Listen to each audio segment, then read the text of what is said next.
o Marco Aurélio, que foi candidato a prefeito em Ribeirão Preto, né? E hoje é pré-candidato a deputado federal.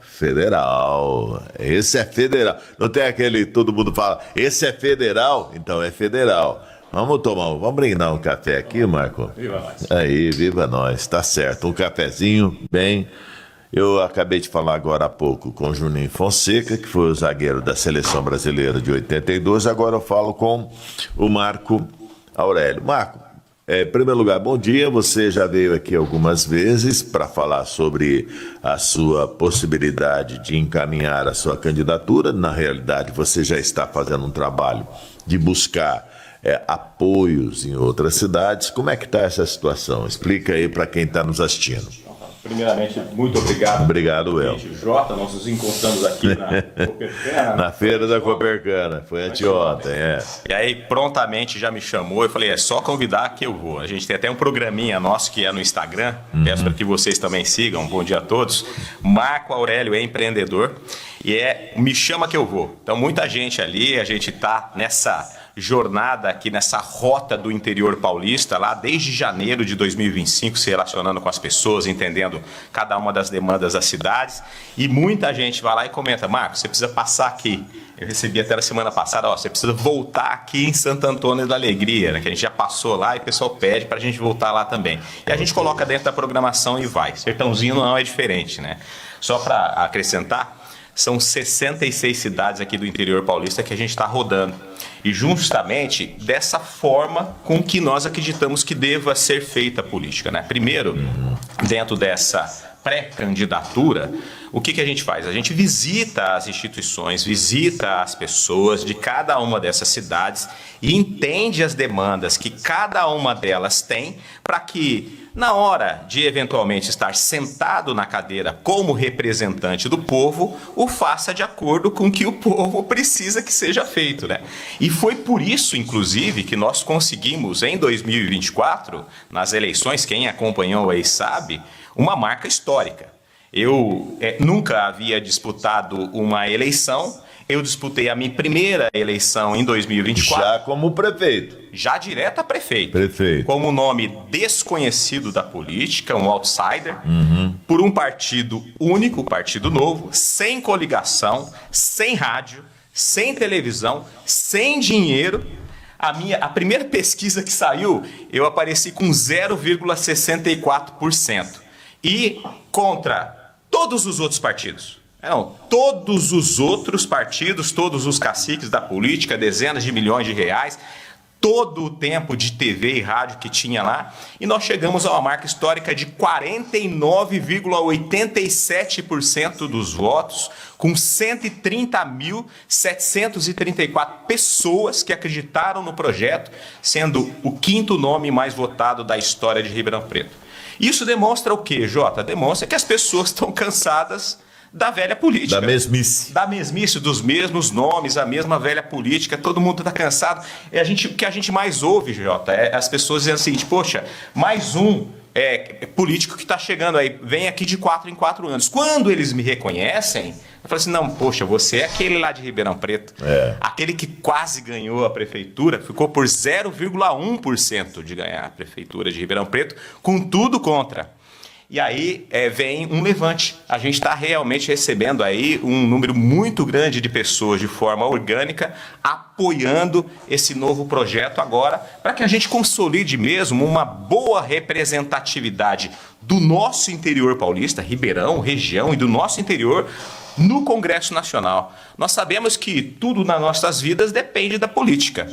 E ter um representante em Brasília faz toda a diferença para o desenvolvimento de uma região. Aliás, nos estudos que nós fizemos aqui no interior paulista, um dos problemas que nós temos por falta de desenvolvimento, embora nós temos um grande potencial dentro do estado de São Paulo, né, é de fato a falta de ações, investimentos e projetos que um representante em Brasília poderia de fato destinar para desenvolver a região. Então, por isso, pelas pessoas, eu coloquei meu nome à disposição como pré-candidato a deputado federal por Ribeirão, pelas cidades do interior paulista, e a gente está caminhando muito bem. O seu partido é o Partido Novo, que é o partido do Zema, E o Zema tem demonstrado que vai correr a carreira solo.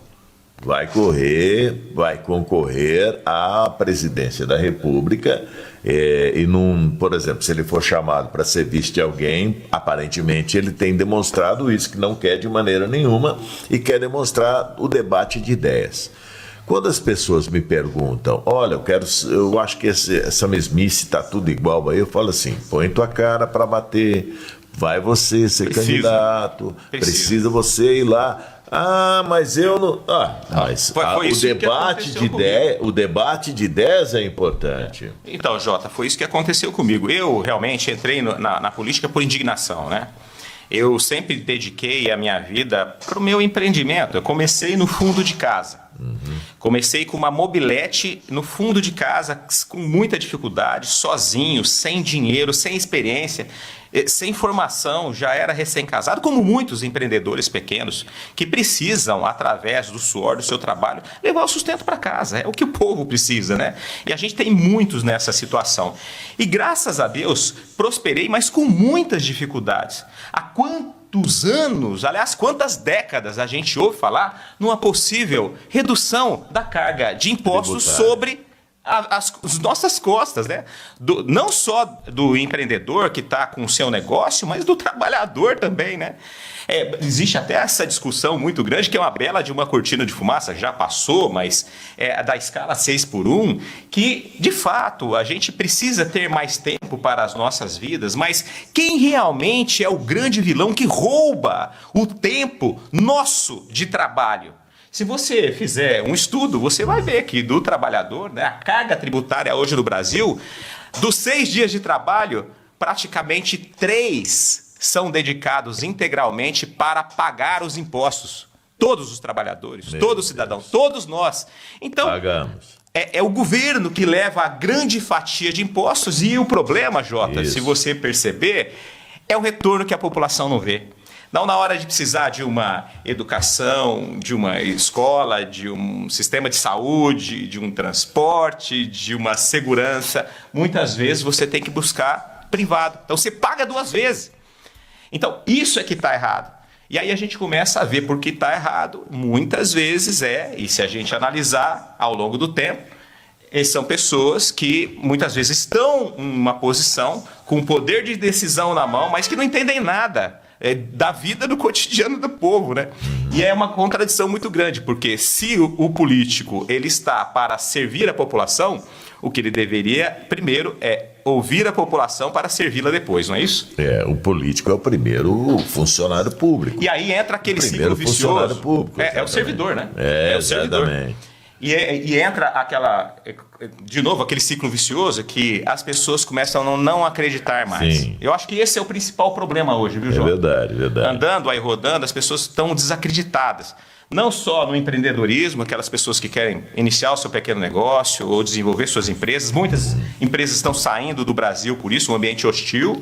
Por exemplo, a Lupo está montando no Paraguai, isso é notícia nacional, uma fábrica por lá. Inúmeras, né? Aliás, saiu uma nota aí do governo paraguaio que reconhecendo que o melhor ministro da economia do Paraguai é o Haddad. É o Haddad. Que está mandando tudo para lá. Está mandando tudo para lá. Então, né? A gente está errando tudo aqui para reter e desenvolver o país, que é a chave para o desenvolvimento social, geração de emprego e renda, de desenvolvimento econômico. E, infelizmente, as empresas estão indo para lá. Em relação a tudo isso que nós estamos vivendo, você, como empreendedor, como empresário, depois que tivemos essas mudanças importantes, que são mudanças envolvendo aí o recolhimento de impostos. Eu estou preocupado com a tua garota aqui. Senta aí, por favor. Fique à vontade aí, tá? Como é que é o nome dela? Fran, e a outra é a? Lívia, pois obrigado pela presença, fiquem à vontade. Em relação a tudo isso, houve uma mudança esse ano muito importante. Todos os impostos vão para Brasília, a partir daqui. Vai tudo para Brasília. Sendo que eu não moro em Brasília. Você não mora em Brasília. Não, exatamente, né? Você não mora em Brasília, o Pé não mora em Brasília, o Pé mora na Rua Benedita Desidério aqui, eu moro aqui, e os impostos municipais acabam ficando menores. E aí vamos debater se esse modelo vai valer. Vai tudo para Brasília e depois volta para a cidade. Cara, eu não acredito nesse sistema. No sistema em si, eu não acredito. Eu acho, Jota, que as pessoas estão... E você é empreendedor, você sabe disso. Claro, você sabe como é que funciona. Bom, você foi presidente da Associação Comercial de Ribeirão Preto. Superintendente da associação. Cara, você não tem onde se pegar nisso. Vai ter que bater canequinha em Brasília. Pois essa relação ela não está correta, né? Quem contribui mais tem recebido menos e eu sou municipalista, né? Eu acho que se tudo acontece em cada uma das cidades, a gente tem que priorizar realmente as coisas acontecerem na cidade. Aliás, a reforma tributária, se você analisar como ela o imposto fica onde é consumido. Daí a importância de estar desenvolvendo a economia em cada uma dessas cidades para que ela consiga receber de volta o que ela conseguiu participar de consumo. Engraçado isso, né? Sim. Então essa é uma questão. Agora, o mais importante, que foi pouco discutido e é muito importante para quem está ou nos negócios ou está trabalhando, que eu acho que é isso que está valendo, é que a gente sempre esperou uma redução da carga tributária sobre nós. Isso não aconteceu. A simplificação, sim, a gente sempre quis, porque a legislação tributária hoje no país é quase que incompreensível, mas a gente esperava, claro, uma redução. Você tem que fazer uma faculdade para poder pagar imposto. O Brasil tem... Para entender o que está acontecendo. O Brasil tem a segunda maior carga de impostos sobre a população do mundo. E, de acordo com os estudos da FGV, esta reforma tributária, como está, tende a levar o Brasil como primeiro colocado, o que tem a maior carga tributária. E a questão não é pagar impostos, né? Vamos lembrar que os impostos estão aí, são para pagar. É o que a população recebe de volta do dinheiro que ela contribuiu. Eu acho que isso é que traz o sentimento de indignação, né? Aí a gente olha, ano após ano, nesse governo federal que aí como está gastando desordenadamente e criando um buraco de déficit orçamentário, ou seja, gastando muito mais do que arrecada e arrecadando cada vez mais, aumentando a carga tributária, o taxade aí, que a gente brinca, que a cada mês tem uma taxa nova sobre nós, aumentando os impostos, o peso sobre o trabalhador, sobre as pessoas, e não conseguem fechar a conta nunca. E automaticamente... essa taxa de juros que hoje nós temos no Brasil deve-se, sim, a esse desequilíbrio do governo. A responsabilidade, aliás, a irresponsabilidade do governo é que tem trazido essa taxa de juros sobre nós e que afeta todos, todo mundo. Anteontem, nós estivemos lá na Copercana, na feira, claro, a gente vai conversando com as pessoas, né? Tá todo mundo muito preocupado. Além da gente ganhar aí recordes em empresas que entraram em recuperação judicial, o desemprego aumentando, a economia cada vez mais complicando, o bolso do trabalhador, quando ele vai comprar alguma coisa, o dinheiro não sobra. Isso no alimento, no transporte, em tudo que ele vai consumir, e isso mostra que é o grande desequilíbrio realmente do governo federal. A boa notícia é que aí entra um índice de rejeição muito grande do governo Lula, que está em decadência e abre agora, em época eleitoral, uma grande oportunidade para que a população realmente manifeste essa insatisfação nas urnas e a gente consiga trocar o executivo, inicialmente, e claro, não podemos esquecer, Jota, da importância do legislativo, do Congresso Nacional. Exato. Aí nós temos deputados federais e senadores, porque aí, se todo mundo trabalhar junto e a gente tiver uma quantidade de pessoas que têm o mesmo pensamento de desenvolvimento, certamente o Brasil vai mudar o rumo e eu acredito nisso. O governo estadual também é importante. O Partido Novo vai lançar candidato? Não, o Partido Novo está apoiando a reeleição do Tarcísio de Freitas. E para o Senado? Para o Senado, só nós lembrando, eu lembro sempre isso. Esse ano nós vamos escolher 2 senadores. Serão 2 senadores. Não esqueça disso. É outra eleição majoritária. Também os 2 que ganharem vão para lá. Quem que o Partido Novo estará apoiando ou colocando como candidato? O nosso pré-candidato ao Senado chama-se Ricardo Salles, que acho que todo mundo conhece, hoje deputado federal. Deputado federal. Isso, teve uma boa passagem aí no governo Jair Bolsonaro, um homem de direita. Aqui no interior ele foi muito bem votado. E a gente sabe que eu entrevistei ele. Nós temos 2 vagas no estado de São Paulo ao Senado, né? Evidentemente, a gente gostaria de ter nomes mais alinhados com os projetos de desenvolvimento, pessoas que valorizam os nossos costumes, né? Realmente, pessoa do agro, pessoa do desenvolvimento econômico, que valorize realmente as coisas que dão certo no país. Ele é um nome muito forte, ele está aí na competição aqui em São Paulo. Existem outros players, é engraçado isso, né? Que a gente não, às vezes não entende muita política, né? Mas outras 2 candidatas vieram de fora, de outros estados, querer disputar a eleição do estado de São Paulo. A gente não pode aqui, enquanto cidadão morando no estado, eleger pessoas que são de fora do estado, que vão defender quais interesses, por exemplo, do nosso estado. Então, os nossos nomes, evidentemente, o nosso nome do Partido Novo é o Ricardo Salles.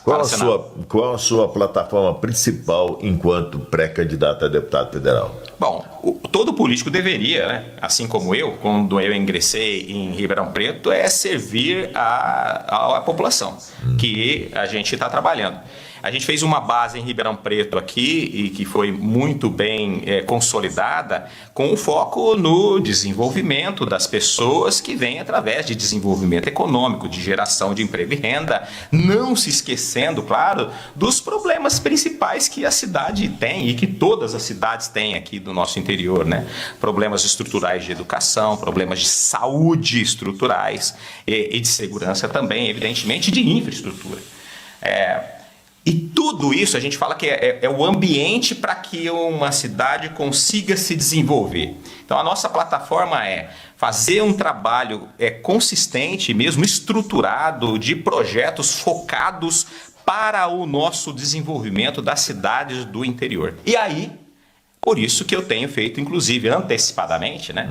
A gente estudando cada uma das cidades, assim como a gente estudou Ribeirão Preto, e aí a gente montou um plano de governo apropriado de acordo com o interesse da população, a gente agora está fazendo isso com as 66 cidades. Então, estou visitando cada uma dessas cidades, ouvindo cada uma das classes, ouvindo o povo, entendendo os problemas na ponta, e a gente está escrevendo aí uma proposta quando a gente se consolidar, que vai ser dia 20 de julho e vai passar as convenções, como oficialmente candidato a deputado federal. Por hora, nós estamos como pré-candidatos a deputado federal, a gente está nesses estudos preliminares, mas a base é essa aí.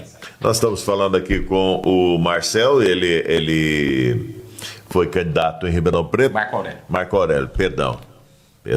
Marcel Van Hatten é um grande player também do Partido Novo. Aliás, foi considerado o melhor deputado federal do Brasil. Do Rio Grande do Sul, né? Isso. Marcel Van Hatten, Eduardo Girão, Deltan Dallagnol, o Ricardo Salles. Então, são pessoas muito diferenciadas. O Deltan é elegível ou está inelegível? Como é que está a situação dele? Ele, inclusive, aparece na frente, evidentemente, né? Ele é um nome muito forte, mas muita gente não quer que ele dispute, né?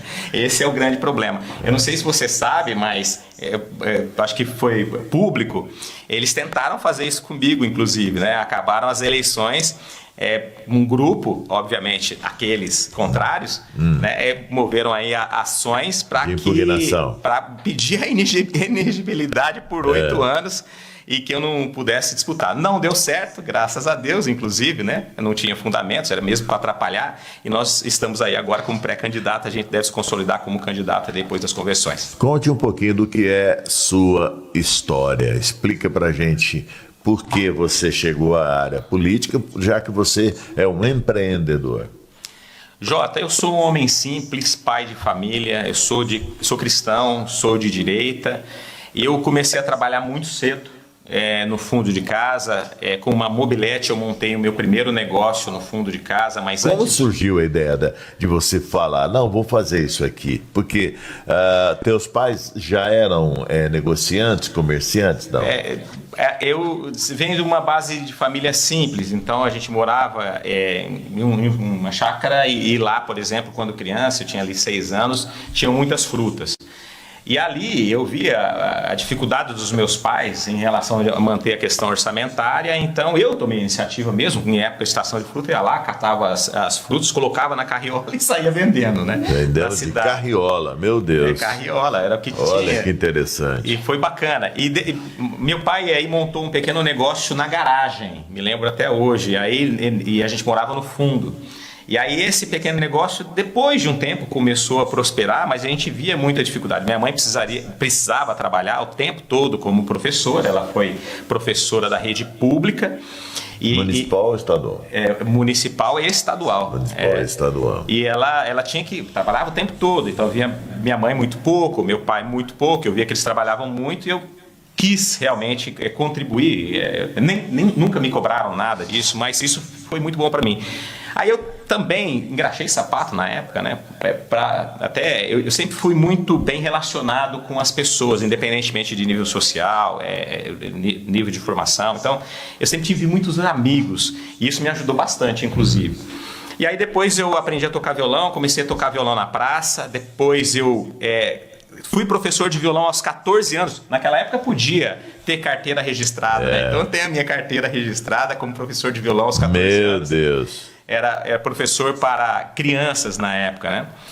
Depois, para poder estudar, eu tive que também ser mecânico de motos. Naquela época também a gente buscava ali uma escola privada para um ensino mais forte, né? Naquela época. E aí depois fui técnico em química. E aos 21 anos eu tive essa ideia quando eu cheguei no fundo do poço. No fundo do poço eu fui demitido, mesmo como técnico em química, eu tive que correr atrás de uma alternativa. Eu já tinha um filhinho de 1 ano, que usava fralda de pano, até contei essa história ontem, inclusive. E aí eu tive que arregaçar as mangas e fazer. Aí, Jota, é engraçado que o pessoal me convida muito para falar nas palestras de empreendedorismo, né? Quando tudo é contra, a gente tem que acreditar. Então eu perguntava para os amigos, falava assim, poxa, eu quero montar uma distribuidora de embalagem de produtos farmacêuticos. Pensa no menino de 21 anos com uma mobilidade sem dinheiro, Por que sem farmacêuticos? Nada. Essa é a pergunta. A minha mãe, ela é farmacêutica. Ela, aliás, acho que 974 é o número do CRF, do registro dela. É muito antigo, né? Okay. Ela se formou muito cedo também. Minha mãe tem 88 anos hoje. E eu via uma oportunidade que, naquela ocasião, eu via as farmácias com manipulação magistral crescendo e lojas de produtos naturais também. Eu via que isso estava crescendo, falei, puxa, tem uma oportunidade aqui. E aí eu tive esse sonho, falei, eu quero empreender nisso, gostava disso, já tinha uma experiência na parte de extração vegetal, em produtos fitoterápicos, inclusive, produtos naturais. E aí eu falei, quero empreender nisso, só que não tinha dinheiro. Aí todo mundo falou, Marcos, você é doido, você é louco, deixa disso, procura um trabalho, faz alguma outra coisa. A única pessoa que acreditou foi a minha mãe. E aí não tive dúvida, eu saí de lá, abri uma pequena empresa no fundo de casa e o nome é Distribuidora Eli Martins. Eli Martins é o nome da minha mãe, em homenagem a ela, que foi a única pessoa que acreditou. De lá para cá, graças a Deus, a gente prosperou com muito trabalho sério, dedicado, honesto, honrando, né, tudo que foi assumido de compromisso com os clientes e criando uma boa base de reputação. E aí, hoje a gente está ali no quilômetro 295 da Anhanguera, são 20 mil quantos quadrados. Ali o complexo, né? Porque a gente tem empresas próprias e tem empresas de terceiros ali. No complexo deve ter umas 75 pessoas mais ou menos trabalhando no complexo. Tem operações que são terceirizadas, né? Uhum. Mas é uma luta, né? O empreendedor no Brasil, ele está sempre lutando. Então eu sempre acredito. O governo trabalha a favor do empreendedor? Não, de forma alguma. O governo Mas é esse governo ou o sistema? Eu digo que é o sistema ao longo do tempo, né? Porque se a gente parar para analisar, eu fundei a empresa em 1993. Então nós passamos por RV, planos econômicos. Você se lembra do Collor, inclusive? Meu Deus. Próximo ao Collor, muita dificuldade, falta de tecnologia. E aí, mas a expectativa sempre do empresário, né, do empreendedor, do pequeno empreendedor, de quem está trabalhando, era de fato esperar, por exemplo, uma desoneração de impostos, desburocratização, ou seja, facilitar a vida de quem quer empreender, planos de incentivo de capacitação, de qualificação profissional à disposição, por realmente formação e incentivo do próprio poder público. Parece que é incoerente, né? A gente ouve falar de um monte de coisa, um monte de promessa, mas o que está sendo feito realmente, estruturalmente, para desenvolver a economia nessas cidades? É muito simples. A gestão pública, ela não produz nada. Ela extrai um pedaço através dos impostos do dinheiro para ela prestar o serviço para a população. Ela é sócia sua. Pronto, acabou. Sócia. Ela é tua sócia que leva uma parte. Ela extrai, inclusive, a maior parte, né? Você viu aquela reportagem que saiu do açaí, né? A cada R$100 de faturamento sobra para a empresa 0,5%, 50 centavos. Então, assim, a grande maciça maioria, o sócio majoritário, de fato, é o governo. Agora, utilizar esse dinheiro, que é dos impostos, para ajudar a desenvolver mais a economia parece coerente. Por quê? Se aumenta a economia de uma cidade, de um estado, de um país, automaticamente, sem aumentar a carga tributária, que é aquele pedaço de impostos que vão para o governo, aumenta a arrecadação em dinheiro e consegue prestar mais serviço para a população. Agora, o que está acontecendo é o contrário. A economia está minguando e aí o governo não consegue fechar sua conta, ele aumenta a carga tributária, prejudicando mais ainda o crescimento e o desenvolvimento econômico. Esse ciclo vicioso está onerando a qualidade de vida das pessoas e a gente está entrando numa zona muito complicada e talvez sem volta. Eu sempre falei, e isso não é jargão, né? Essas eleições são as eleições mais importantes das nossas vidas, que vai determinar realmente o caminho do Brasil. Eu sou otimista por natureza. Eu acredito na mudança, tanto é que eu acreditei na minha disputa à eleição, aliás, fui um dos únicos, né? Eu, minha mãe e minha equipe ali, o resto. E o povo, né? 130.734 pessoas que acreditaram e foram até as urnas, né? Meu Deus. Só para lembrar, e é importante colocar, mesmo com pesquisas lançadas aí de última hora em televisão e rádio, me colocando com uma diferença de 15% a menos. E aí chegou lá, na hora da urna, com 0,1% a menos. Então, assim, foi uma coisa impressionante. Mas como eu sou otimista... Aqui em Sertãozinho também. Aqui em Sertãozinho, o prefeito ganhou a eleição com 85% dos votos, 85% dos votos, sendo que a pesquisa dava 60%, 70% para ele. Quer dizer, uma diferença enorme. Não dá para acreditar em pesquisas, né? Então, eu acredito que a gente vai ter uma virada agora. Eu acredito sim que o povo percebeu isso. Eu estou andando muito, sabe, Jota? Assim, a minha amostragem. Eu acredito muito na leitura da rua. Então, eu sou de campo. Então, na leitura da rua, as pessoas têm manifestado, sim, a expectativa de mudança. Muitas pessoas estão me enxergando realmente como uma pessoa nova, diferente, com um propósito, com princípios, com boa reputação para fazer essa mudança. Eu me sinto honrado por isso, eu coloquei meu nome à disposição. É muito sacrificante, sim, deixar os meus negócios, deixar a família, deixar filho. O sacrifício é muito grande, mas faço por amor mesmo. Eu acho que se a gente está aqui para servir a população de alguma forma, e Deus me colocou nessa condição muito grande, né?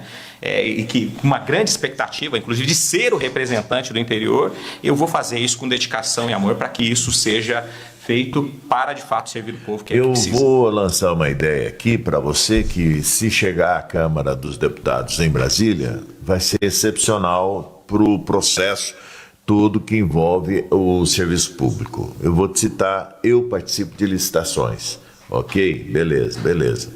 As licitações, elas têm, na minha humilde opinião, um problema, que você vai lá, dá preço, tudo mais, na hora da briga se dá o preço e tal e coisa, e de repente você não tem capacitação técnica para isso, você não consegue comprovar a capacitação técnica. Então, na minha humilde opinião, isso você leva como para o seu coração, pronto. Obrigado. Toda licitação tem que primeiro verificar as capacitações técnicas para depois discutir o preço. Tem que inverter a ordem das coisas, tem que inverter a situação, porque eu vou te citar aqui licitações que eu participei. Os preços foram lá embaixo, moeram os preços. Para ganhar. Chega lá no fim, a pessoa vou citar aqui, vou comprar um remédio a R$10. Então, beleza. Aí o outro vem e fala, não, eu pago 8, 7, vai diminuindo o preço. Aí você, que tem toda a documentação, chega num preço assim, com muito valor pequeno. Você que trabalha com medicamento sabe disso. O valor é bem pequeno, tá bom? Beleza. Você quase não tem lucro ou não tem lucro nenhum, tá tendo prejuízo, mas você quer fornecer. Aí o cara que ganhou na frente sua não tem documento. Então. Aí cai para você num preço que você já não queria ter dado. Você entendeu como é que é o negócio? Olha que legal que você está falando, Jota. A gente tem que analisar, a gente fala que é a causa raiz, né? Qual é a causa desse problema? O que eu percebi lá naquela minha amostragem que eu fiz em 2024? Ok. O que você está dizendo, na verdade, é um contrato de compra e venda, né? Exatamente. Então, assim, quando você vai comprar alguma coisa em casa, você tem que saber exatamente o que você está comprando, ou o serviço que está sendo prestado. Exato. Né? Aí você busca a referência do fornecedor, você faz isso. A gente faz isso em casa, pô. A gente tem que fazer isso no setor público. Verdade. Né? Agora, como a gente profissionaliza isso? Aí, a minha resposta. Pessoas da área altamente capacitadas para poder fazer a entrega melhor, principalmente valorizando o dinheiro público. Exatamente. E aí, vamos falar agora da raiz do problema. O que eu vi, tá? A forma com que a política hoje está, na sua grande maioria, não estou generalizando, existem exceções, é que existem pessoas dentro da estrutura que ocupam os cargos, que estão lá, mas que não tem a mínima noção de administração, de fazer uma gestão. Como é que uma pessoa vai fazer uma gestão pública se ela não teve uma passagem na sua vida, minimamente, de administrar alguma coisa? Fica complicado. Então, assim, eu penso, a democracia está aí, é para todos, está tudo certo, é assim que funciona, esse é o jogo. Mas no olhar do eleitor, das pessoas, de nós que estamos aqui do outro lado, a gente tem que realmente prestar atenção não é só o barulho que faz, né? Esse cara parece ser legal, tá fazendo barulho e tal. Tá, o que ele pode entregar, o que ele tem de capacidade, qual que é o histórico dele. Você fez uma pergunta muito legal, Marco, conta um pouco da sua história. Eu acho que a gente precisa conhecer essa história. Aliás, a minha história realmente é que me fez subir com tanta ascensão nessa disputa. A Prefeitura de Ribeirão Preto está me fazendo subir com tanta ascensão como realmente um nome viável para sentar na cadeira lá em Brasília e representar aqui as cidades do interior. Ok. Marco, nós estamos tendo um problema aqui em Sertãozinho. Sertãozinho ainda não entregou os uniformes. E disse o prefeito na prestação de contas que já está buscando a 10ª empresa porque todos os outros não têm capacidade de atender. Então, nas licitações, eu estou falando em termos de licitação, porque eu conheço de um pouco de licitação. Nas licitações, entra gente do Brasil inteiro por ser licitação eletrônica. Não, mas se tiver um contrato de compra e venda bem formulado, e aprendendo com os erros, né? Por exemplo, se aconteceu isso, entender se é essa a causa raiz mesmo, eu não conheço o que aconteceu especificamente, mas busca agora aperfeiçoar o que você está dizendo, melhorar essas questões dos contratos de compra e venda para que isso não tenha mais impacto na sociedade, não haja mais atrasos, etc. e tal. Agora, esse ciclo que acontece, viu, Jota, não é exclusivo daqui. A gente vê assim, muitas cidades aqui do nosso interior sofrendo com isso. Embora o principal problema dessas cidades, e eu digo porque eu tenho falado com todos, né? A minha comunicação, ela realmente... Eu preciso ouvir as pessoas, inclusive quem está na gestão pública. A gente precisa ouvir a gestão pública sobre a ótica delas, né? A gente ouve as classes, ouve o povo, ouve a gestão e a gente tem uma amostragem para poder criar um plano de visão de desenvolvimento regional. Acho que é assim que funciona. Mas a falta de representatividade realmente de pessoas que tenham condições de trazer projetos, principalmente para cidades menores, Sertãozinho e Ribeirão são mais fácil de administrar, vamos dizer assim. Depende, obviamente, das decisões que estão sendo tomadas por cada um deles, Sim, mas claro. são mais fáceis. Mas as cidades menores, elas sofrem muito, elas precisam de representantes atuantes para poder defender também as suas economias. E nós estamos aqui para isso. Muito obrigado pela participação. Alguma pergunta que eu deveria ter feito para você não fiz? Você é ótimo. Aqui é um bate-papo, Jota. bate-papo. Obrigado pela atenção. Obrigado, Quero agradecer a todos aí, os ouvintes e espectadores aqui. É muito bem-vindo sempre. Muito obrigado. Aqui em Sertãozinho. Conhece o caminho, já veio a terceira vez aqui, já chega, beleza, tá tudo certo. Conheço o caminho, tenho parente aqui em Sertãozinho, até estava falando sobre esse elo que a gente tem aqui no interior, né? Depois dessa eleição de Ribeirão Preto, como meu nome ficou em evidência, né? Eu acabei me conectando com várias pessoas que são parentes. Aqui eu tenho tio aqui que mora aqui, inclusive, então a gente tem uma conexão. Quem é teu tio? Arsênio Ramos Martins, inclusive, que eu acho que eu contei a história ontem, inclusive, o meu avô, Arsênio Ramos Martins, ele nasceu em Pontal, casou-se com a minha avó de Ipuã, minha mãe nasceu em Ribeirão Preto, eu nasci em Serrana, eu tenho um tio que nasceu em Cravinhos, tem sogra de Cajuru, tem parentes em Santo Antônio da Alegria, tem parentes em São Joaquim da Barra, Miguelópolis. A gente consegue agora ter uma boa capilaridade aí de família. É um prazer falar com vocês. Prazer é todo nosso. Obrigado, Jota. Tá bom.